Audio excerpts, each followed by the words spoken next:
Oh my goodness, One Punch Man refuses to let up. Week after week, we have an exciting chapter to look forward to, and this one in particular was really something special. With the previous chapter, we had the continued clash of Bang and Garou, as it would seem Garou now possessed an edge over his former master. Perhaps thanks to his newfound use of the forbidden exploding heart release fist technique. Bang would continue trying to make a breakthrough and dissuade his protege from such a villainous path to no avail, as Garou would make use of the whirlwind water stream, a technique which previously required the combined efforts of Master Bang and Bomb. Yet Garou had no trouble doing so by his lonesome, an assault which Bang fought desperately to deflect. And at this point, the shockwaves that came along with each of Garou's attacks was enough to disintegrate rock. Yet even knowing this, Bang would not give up on Garou and continued to fight, in the end managing to land a crackling blow directly onto Garou's face, as he himself was grazed by Garou's fist, which sent ripples of pain throughout his body, rendering him unconscious as Garou clutched onto his face, shaking, with Ugly now looming over an incapacitated Bang. Elsewhere, Zombie Man had apprehended Homeless Emperor and would speak of further interrogations to come. Yet as Homeless Emperor looked to the moon, what he saw was the face of God, who was displeased. Murata would then bless us with some phenomenal color pages, as we'd be able to see God emerge from the dark side of the moon and into full view. What absolutely terrified Homeless, as within his mind, he would be brought before the entity amidst a rolling field of flowers, as both his powers and life would be taken, turning his body into an unrecognizable mess. With this latest chapter, we open up to a cover of the man, the myth, and legend himself, Saitama, with the words, "Destroy everything to the ends of the earth." But to kick things off, we would have King and Platinum S, who were staring each other down. Platinum S, who now looked like the bastard child of Frieza and Majin Buu, stood proudly in all of their sparkling glory. The transformation was complete, and as opposed to the hulking form of Golden S, Platinum was far more condensed, with a horribly sickening aura that had Atomic Samurai sweating profusely. And so, in his fear, he'd begin to question to himself why King hadn't done something about them already, considering he had this oh so special move that could do so. As just then, Child Emperor, who, mind you, was still low on sugar, would come to the realization that King must have been waiting for the enemy to show their best, therefore becoming a deterrent, striking even more fear into the monsters. What Child Emperor would ultimately concede to be a wise call from the strongest man. As just then, Child Emperor could not believe his eyes, as King was unfolding his arms. Things were getting real, as Child Emperor could barely contain himself. Now King, in the process of this, would begin to wonder to himself if he could do it. Could he successfully managed to prostrate himself in front of them, as meanwhile everyone else expected him to use his ultimate Hellfire Burst Wave motion cannon.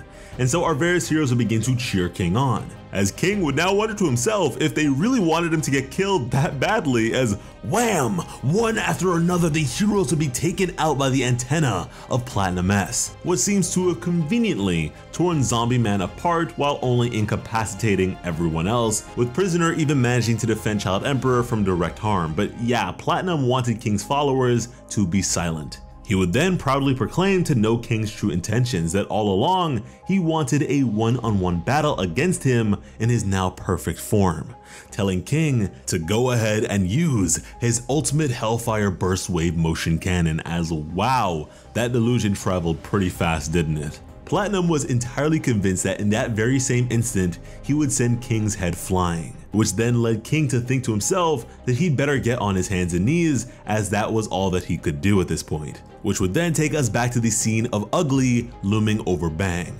Ugly would question if Garou was the one to lay him out like this, as he would furthermore express that it was his initial intention to melt the man bit by bit to savor his suffering. However, he assumed it would feel a whole lot better to just get a good hit in, as internally, Bang's communications with Garou had yet to cease, because if you remember, when it comes to the exchange of blows between two martial artists of a substantial enough level, it may be communicative, as Bang's final words to Garou would question if the boy was in doubt, then telling him to follow the voice of his heart.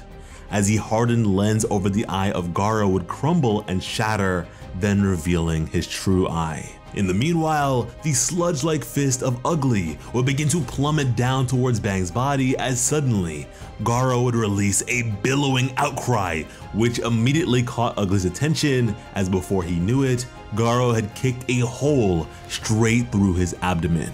Bomb could barely believe his eyes. Garou would then skid and in the very next instant, bolt all about.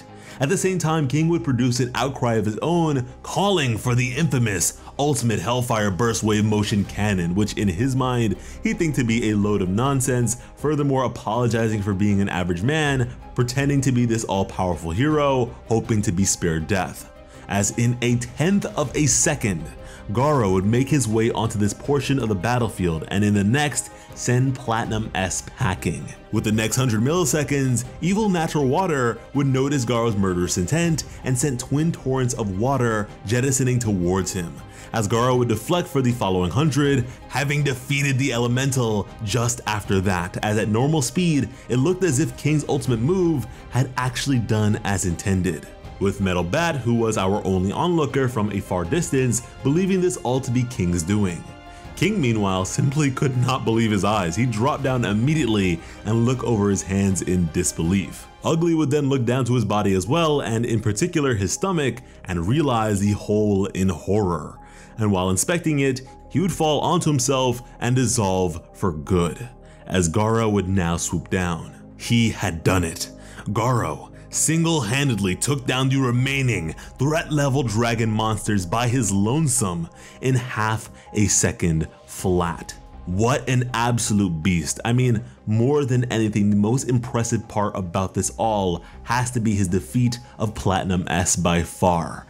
I mean, the stratosphere of power we are looking at here is unreal. And if you're interested in reliving his progression as a character from the very beginning till now, be sure to check out our video on his evolution. But yeah, Garou would then continue thinking about Bang with a somber expression, as from the eye of his master would spring forth a single tear. However, in the following instance, a tear in the fabric of space would appear near Garou, and out of it would be Saitama, Flashy Flash, and the little Mike Wazowski monster with them. Now here, as they hit the ground, Saitama says ouch. And perhaps we could read into this as an ability of Blast actually being able to do something to him, but to be fair, Saitama has said ouch to mundane things before, like having his face clawed by a house cat, yet when the back of his head was clawed by Nyan, a threat level dragon cat monster, it was nothing to him. But anyways, Garou would notice them as they would completely emerge, and that was the chapter. Now, we most definitely need to talk about the implications to be found with this one. Garou is now definitively in the upper echelon of characters when it comes to this series. Now, this isn't necessarily to say that he is stronger than Tatsumaki, Blast, or Saitama, but at the very least, he has some place in conversation. Now, on the point of Saitama, I don't want anyone feeding into the delusion. Garou is not on Saitama's level. His feats during this chapter and prior are incredible, yes, but let us not forget the insanity Saitama is capable of. Garou is strong, but he still needs to deflect things. Garou is strong, but he still sustains damage from opponents able to find opportunities against him. With that being said, despite sort of having met 3 times now, with Saitama knocking him out all 3 times, the two do know of one another to some extent, at least by name, and with Garou's face being obscured, Saitama is unlikely to recognize him. Genos credited a man by the name of Saitama to be his master, which caught Garou's attention, and Tank Top Master had spoken of the hero hunter Garou who had hospitalized him, not to mention from Bang and Bang's many disciples. So yeah, knowing these two, some sort of confrontation is inevitable to me. And truly, the stage has been set as everyone has been rendered unconscious as to avoid the strength of Saitama being revealed to those unaware. And although Garou isn't on par with Saitama exactly, we do know that he no longer possesses a limiter, very much like Saitama, and like Saitama, he has effectively been used as King's stand with this chapter. But yeah guys, it looks like the Monster Association arc is finally drawing to a close, and truly, this has all been such an entertaining ride. And you already know that we will never not be grateful for weekly One Punch Man chapters, and hopefully you guys can appreciate our coverage of it by subscribing to Plot Armor with notifications notifications on, because when it comes to bringing you some of the best One Punch Man content on the platform, Plot Armor has you covered.